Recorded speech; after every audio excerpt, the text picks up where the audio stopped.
So, nonviolent communication. I think it's Kip Miller, who's the executive director of Bay NVC, says, I think this is not verbatim, but something like, nonviolent communication is a process for living that masquerades as a communication technique. So that's kind of the way it is for me too. It is a process that was developed by Marshall Rosenberg, something like, I don't know, 40 years ago, 45 years ago, something like that. And he came about it because he was struggling with his own, judgments and his own sort of anger. And one of the things he was doing was studying the Holocaust. And he was astounded to discover that some people who survived the Holocaust actually came out with compassion for the Nazis. And it just blew him away. And he couldn't figure out, so how is that? How is it that, somebody who experienced such horrific situations could come out with compassion, and somebody like him might be driving down the road and just fly off the handle over, somebody pulling out in front of him. And so he wanted to understand that. What is that thing that allows some people to hang on to their compassion and some people not?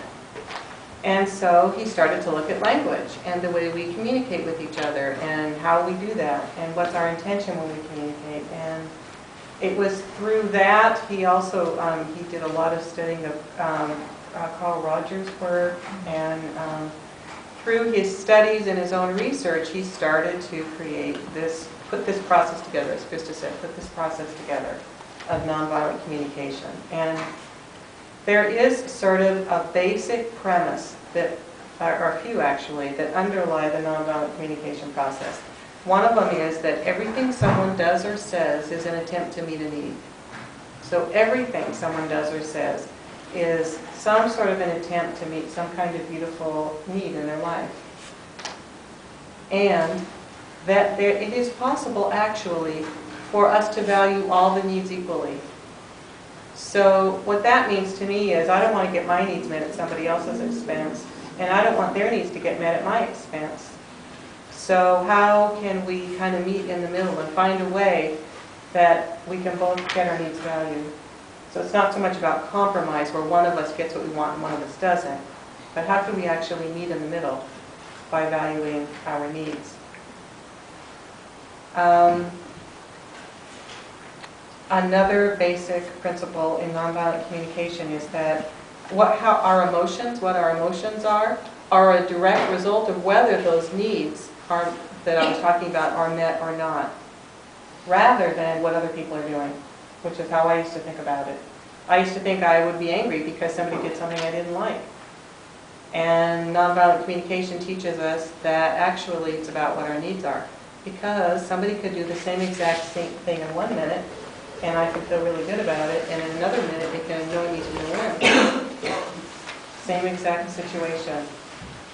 But what I'm needing in each moment might be different. So, I mentioned this a little bit before. So, it's two parts primarily. It's a consciousness for how to live together, how to value all the needs, and it's also some very specific tools, which is the thing that masquerades as a communication technique. Very specific tools on how to get there. And for me, lots of times, I thought that compassion was an outside-in job. I thought I was supposed to be compassionate, I was supposed to be kind to people, I was supposed to, be the one who's willing to let somebody else's needs get met first. And what I learned in this process is actually compassion starts on the inside of me, and when I really take good care of myself in my relationships, then I can just be more open to being compassionate with other people, and it's not a lot of work then. So that's my spiel. Since you asked the question, what the heck is it? I mean, I want to know what it is, how compassion happens. It is incredibly simple. Learn to see things in a way that I can look at something before I say, oh, that's beautiful, or oh, no, that's ugly, or have any judgment. Just see, I see. almost scientifically. Some people say with the camera, what the camera can see, that's observation. This is one of the first doorways to enter the space instead of interpreting or thinking about it. And then the next thing is we have a reaction to it, of course, we have a feeling to what we're seeing. For instance, we get married. So that's the next step. But that feeling is maybe triggered by what we're seeing out there. But if it's a feeling of annoyance, for example, as you were saying, I was absolutely sure that this is the reason why I'm annoyed.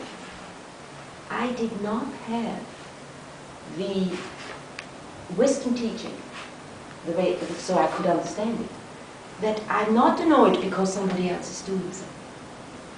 I'm annoyed because I'm longing for a world where things are the way I like them. That's the source of my emotions. Because I would love, for instance, you were talking about violence. Oh God, how much I would love harmony. I need to learn the reality that it is not. But the frustration is not the behavior of others. The frustration is that I have such a deep wish for harmony, for peace. That's why I'm so touched, and it's not so. I have learned to blame outside. That's how I was raised.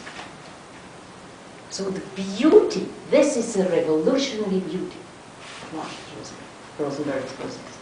That he is saying, I am mad because I really want, or wish for, or hoped for, instead of I'm mad because you do what I don't like. That's so powerful, and it took me a long time until I really could shift. I take in and look inside. So that's the third part. You wanted to know how it works. It's not finished here. I've shut up when I was in my training. I didn't really know that the fourth piece of his process is when we build the bridge, the spoken bridge, and that's a request. Or if it's the word request doesn't speak to you, you can also say a strategy to fulfill your need for peace, concentration. How do I do it? That's the fourth part. And that is a very powerful part, and I look forward to your teaching on that on Sunday. So, that's it. Those are the 4 parts. And it's a little woody to learn it at the beginning. Woody? Woody. I call it wood. Wooden, not woody. Oh, Woody. okay. This is a Hawaiian term. A Swiss term. It's her turn. I know what I'm talking about.